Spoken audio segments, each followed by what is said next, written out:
నివారయామాస విఘ్ననాశస్తతస్మృతః.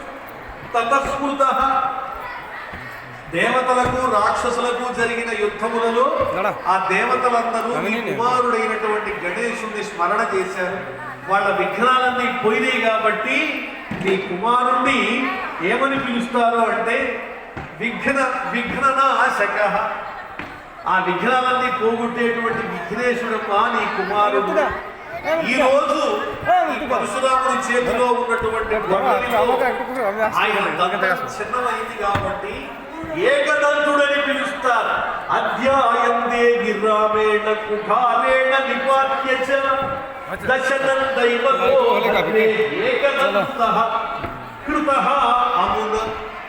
ఈ పరశురాముని చేత ఆ గండ్రగొడ్డలి ప్రయోగంతో నీ కుమారుని ఒక దంతము చిన్నమయ్యింది. కుమారుని నాటి నుంచి ఏకదంతుడని పిలుస్తారు అని ఈ రకంగా పార్వతీదేవితో